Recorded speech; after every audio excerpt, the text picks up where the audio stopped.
আজি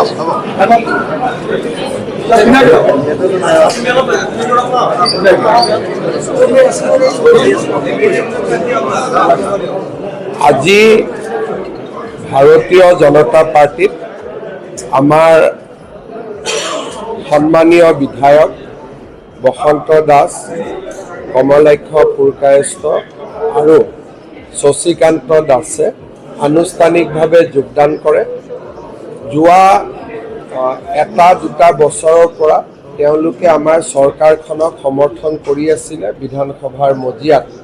আজি তেখেতসকলে আনুষ্ঠানিকভাৱে দলত যোগদান কৰে আৰু ভাৰতীয় জনতা পাৰ্টিৰ সভাপতি দিলীপ শইকীয়া ডাঙৰীয়াই তেওঁলোকক দললৈ আদৰণি জনায়। ময়ো তিনিওগৰাকী বিধায়ককে ভাৰতীয় জনতা পাৰ্টিৰ মজিয়ালৈ আদৰণি জনাইছোঁ। ইয়াৰ লগতে কমলপুৰ সমষ্টিৰ প্ৰাক্তন বিধায়িকা উত্তৰা কলিতাৰ পুত্ৰ আৰু যুৱ নেতা পাৰ্শ্ব বব কলিতায়ো ভাৰতীয় জনতা পাৰ্টিত যোগদান কৰে আৰু বিগত নিৰ্বাচনত তৃণমূল কংগ্ৰেছ দলৰ প্ৰাৰ্থী কমলপুৰ সমষ্টিত কংকন নাথেও আমাৰ দলত আজি যোগদান কৰে। সকলোকে মই আদৰণি জনাইছোঁ। লগতে সংবাদ মাধ্যমক মই এই বিষয়ে জনাব খুজিছোঁ যে যোৱাকালি আমাৰ বড়োলেণ্ড পিপলছ ফ্ৰণ্ট আৰু অসম গণ পৰিষদ দলৰ লগত মিত্ৰতা চূড়ান্ত হৈছে। মিত্ৰতাৰ যিটো ষ্ট্ৰাকচাৰ আমি নতুন দিল্লীত আমাৰ ৰাষ্ট্ৰীয় নেতৃত্বৰ পৰা অনুমোদন পোৱাৰ লগে লগে আমি ঘোষণা কৰিম।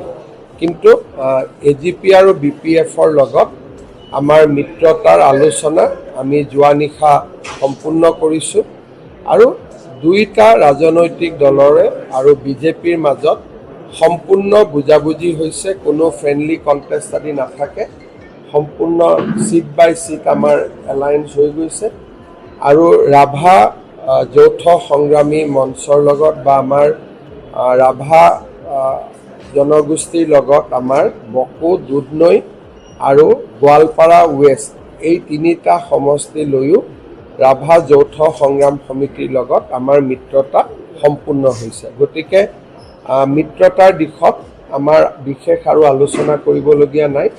মাত্ৰ নতুন দিল্লীৰ পৰা অনুমোদন পালি আমি বিজেপি আনুষ্ঠানিকভাৱে ইয়াক ঘোষণা কৰিব পাৰিব। AGP আৰু BPF দলে কোৱাত কোনো আপত্তি নাই, কাৰণ তেওঁলোকে যিহেতু তেওঁলোকৰ নেতৃত্ব অসমতে থাকে। ডিটেইলছ তেওঁলোকে মোটামুটি আপোনালোকক কিছু কথা তেওঁলোকে সময় সুবিধা লৈ ক'ব পাৰিব। কিন্তু মই তেওঁলোকক অনুৰোধ কৰিছোঁ যে চিটবিলাকৰ নাম এতিয়া ক'ব নালাগে, যেতিয়ালৈকে নেকি আমি দিল্লীৰ পৰা অনুমোদন নাপাওঁ। এনেই মোটামুটি কোৱা সংখ্যাটো অসম গণ পৰিষদৰ লগত যোৱাবাৰৰ সমানে এটা দুটা আগপিছ কৰি আমাৰ হৈ গৈছে। বিশেষ আমিও প্ৰেছাৰ পোৱা নাই, অসুবিধা পোৱা নাই আৰু তেওঁলোককো আমি কষ্ট দিয়া নাই। আৰু BPF দলৰ ক্ষেত্ৰতো আমাৰ সুন্দৰভাৱে বুজাবুজি হৈ গৈছে। সন্ধিয়াকৈ হাগ্ৰামা মহিলাৰী ডাঙৰীয়াই হয়তো এই বিষয়ে সংবাদ মাধ্যমক ক'বও আৰু ইমানতে আমাৰ হৈ গৈছে।